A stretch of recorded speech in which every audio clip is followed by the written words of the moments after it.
Vamos continuar falando sobre intervalos de confiança. Agora falando sobre intervalos de confiança para proporção populacional. Bom, primeiro vamos contextualizar. Então, vamos considerar uma população em que a proporção de elementos com uma dada característica é igual a P. Tá? E aí, então, a gente pode definir uma variável aleatória que vai assumir os valores 0 ou 1, dicotômica, né? Ela vai ser 1 se o elemento possui a determinada característica em questão, e vai ser 0 se ele não possui. Então, ou o elemento da população possui a característica ou ele não possui. Isso vai ser denotado, né, por esses resultados aqui. Então, definida dessa forma a variável aleatória, então essa variável aleatória segue o modelo Bernoulli com probabilidade de sucesso igual a P, onde o sucesso é possuir a característica. Logo, a probabilidade do fracasso é 1 menos P. Então, a média, né, dessa Bernoulli é igual a P e a variância é P vezes 1 menos P. Né? Isso é simples, né? A média, a esperança é X, é o somatório, né? A esperança de uma variável, essa variável é uma variável discreta, então é o somatório de X ponderado pela P de X. A P de X aqui é P, se é igual a 1, então é P vezes 1, mais o menos P vezes 0, então é P. E a variância, né, a gente sabe que é a esperança de x ao quadrado menos o quadrado da esperança, também é fácil de achar. E a gente encontra esse P vezes 1 menos P, para qualquer P. Então, suponha que a gente agora tem uma amostra aleatória de tamanho n dessa variável aleatória x com distribuição Bernoulli. Então, o somatório dessas n variáveis aleatórias, dessas n Bernoullis, é uma binomial com parâmetros NP. Lembrando que a binomial, o que ela denota, né? X, né, no caso aqui Y, sendo binomial, é o número de sucessos, né? O Y é o número de sucessos em N repetições, esse N aqui é o número de repetições, de um experimento Bernoulli, quer dizer, de um experimento que tem resultados ou 0 ou 1, de um experimento Bernoulli, independentes, então essas repetições são independentes, tá? É o número de sucesso em N repetições independentes do experimento de Bernoulli com probabilidade P de sucesso. Então, todos eles têm a mesma probabilidade de sucesso, né? Estou repetindo o mesmo experimento, então em todos os experimentos eu tenho a mesma chance de sucesso, que é P, e eu estou repetindo isso N vezes, eu estou interessada no número de sucesso dessas N repetições. Ora, se sucesso quando for sucesso, X vai ser igual a 1. Quando for fracasso, igual a 0. Quando eu pego o somatório de todos os valores de X, eu estou pegando o número de sucessos, né? Quando eu faço o somatório de XI vai ser 1 quando for sucesso e 0 quando for fracasso. Quando eu pego o somatório, eu tenho um número de sucessos nessas N repetições, que é exatamente uma binomial. E são independentes, né? O resultado de uma não influencia na outra. Então, é uma binomial com parâmetros NP. Então, a gente pode estimar essa proporção populacional de portadores, né, dessa determinada característica, utilizando a estatística P-chapéu. Essa estatística P-chapéu nada mais do que a proporção amostral. Então, essa proporção amostral, ela vai ser igual ao x-barra, que é a média amostral. Mas por que isso? Ora, o que é o x-barra aqui? Qual a interpretação do x-barra? O x-barra é o somatório de todos os x em si, dividido por n. Quando eu pego o somatório de todos os x's, eu estou pegando um número de sucessos nessas n repetições. Se eu dividir pelas n repetições, eu estou pegando a proporção de sucessos nessa amostra de tamanho n. Então, essa é a proporção amostral. Tá? Então, a proporção amostral, definida dessa forma, coincide com a média amostral. Então, eu transformo um problema de proporção para um problema de média. E aí, se é um problema de média, eu posso utilizar o teorema central do limite, que me garante que, independente da distribuição de X, da população X,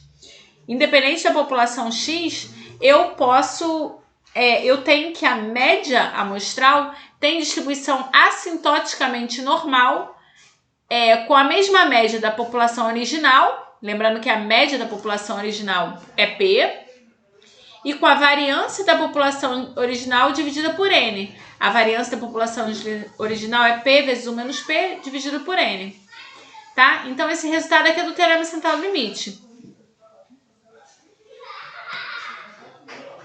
Tá? E aí eu tenho, né, verificações quando essa aproximação é melhor, quando não é, né? Ela vai ser melhor, né? Vai ser considerada boa quando N vezes P for maior ou igual que 5 e também N vezes 1 menos P maior ou igual que 5. E aí traz uma condição aí para N, né? E aí então a gente usa, já que eu estou num problema de média amostral, eu uso os mesmos resultados anteriores para intervalo de confiança da média para obter o intervalo da proporção. Então, definindo, né, lembrando que aqui eu recaio num problema de distribuição normal, então eu vou utilizar aquela notação de Z índice alfa sobre 2, né, que deixa alfa sobre 2 de probabilidade acima e menos Z alfa sobre 2, que é o seu simétrico aditivo que deixa alfa sobre 2 de probabilidade abaixo. E aí, utilizando essa notação, eu consigo chegar, né? Basta reescrever o problema, essa definição aqui, eu reescrevo que a probabilidade de Z, da variável aleatória Z, está entre menos Zzinho índice alfa sobre 2 e Zzinho índice alfa sobre 2, é exatamente 1 menos alfa. Então, substituindo esse Z por essa normal aqui padronizada, eu consigo chegar nesse intervalo de confiança, também ainda fazendo uma simplificação aqui, porque na hora de... como que eu padronizo essa normal aqui? Para padronizar essa normal aqui, P chapéu é essa normal.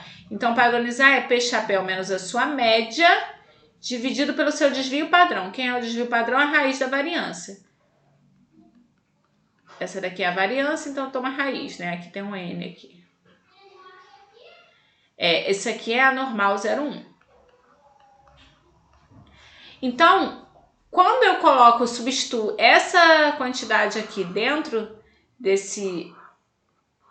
dessa probabilidade, na hora de isolar o P, né? Porque o meu interesse é isolar o P. Na hora de isolar o P, você nota que tem P aqui também. Só que uma simplificação que é feita é considerar esses dois P's aqui, passar o chapéu neles, que é considerar eles o amostral e não populacional. É uma aproximação. Não é a única forma, é uma das formas de resolver. E aqui, a que está sendo adotada aqui é essa, de passar o chapéu.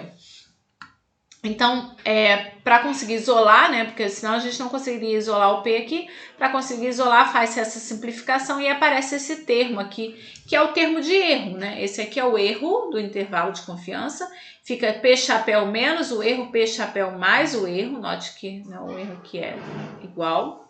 Então, eu tenho também aqui, nesse caso, um intervalo simétrico em torno do P chapéu, com esse tamanho aqui de erro para lá e erro para cá. E aí, só como motivação, a gente tem aqui um exemplo que eu tenho um levantamento de 1.018 adultos, concluiu que 255 deles planejaram gastar menos dinheiro em presentes durante a época de férias de 2018 em comparação ao ano anterior.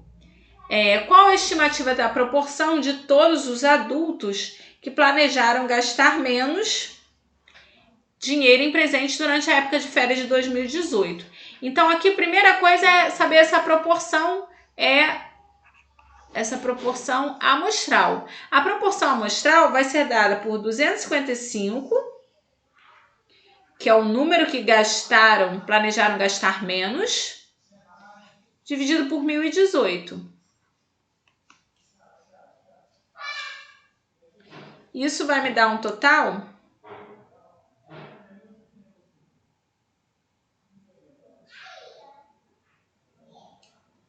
255 dividido por 1.018 dá aproximadamente 0,25. Tá? E aí, esse vai ser meu P chapéu. E aí, usando uma confiança de 95%, qual é a margem de erro associada a essa estimativa? Então, o intervalo de confiança vai ser dado por 0,25 menos essa margem de erro, 0,25 mais essa margem de erro.